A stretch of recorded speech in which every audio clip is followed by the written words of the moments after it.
ഷാർജയിലെ ഹംറിയ free zone വ്യവസായ വാണിജ്യ മാർക്കറ്റിംഗ് സ്ഥാപനങ്ങൾക്കും നിക്ഷേപകർക്കും ഏറെ ഗുണകരമാണെന്ന് ഹംറിയ ഫ്രീ സോൺ അതോറിറ്റി പ്രതിനിധികൾ.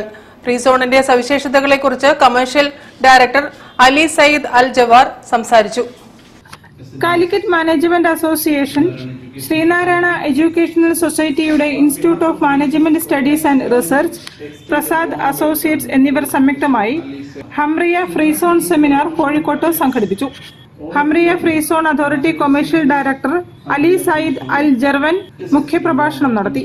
ഇതിനകം 163 രാജ്യങ്ങളിൽ നിന്നായി 6500-ലധികം കമ്പനികൾ ഫ്രീ സോണിൽ പ്രവർത്തനം ആരംഭിച്ചിട്ടുണ്ടെങ്കിലും ധാരാളം സ്ഥല സൗകര്യം ഇനിയുമുണ്ടെന്ന് അദ്ദേഹം പറഞ്ഞു.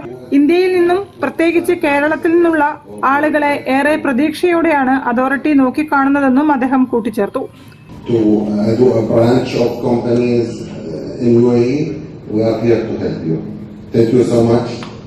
ദുബായിലെ ഫ്രീ സോണുമായി താരതമ്യം ചെയ്യുമ്പോൾ 30%-ലേറെ ചെലവ് കുറവാണ് ഹംറിയ ഫ്രീ സോൺ എന്നും നിക്ഷേപിക്കുന്നവരുടെ പേരിൽ തന്നെ കമ്പനി രജിസ്റ്റർ ചെയ്ത് ലഭിക്കുമെന്നും Hamriyah free zone authority promotion manager Muhammad Basheer പറഞ്ഞു.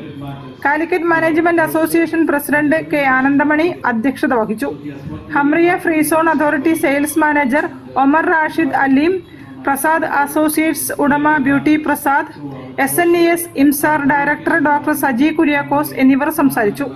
Mathrubhumi chairman and managing editor PV Chandran, CMA secretary Ravi Chandrasekhar, SNES secretary P Nandakumar എന്നിവർ ഉപഹാരം സമ്മാനിച്ചു. News bureau, Kozhikode. അഖിലേന്ത്യാ സഹകരണ വാരാഘോഷത്തിന്റെ ഭാഗമായി സർക്കിൾ സഹകരണ യൂണിയൻ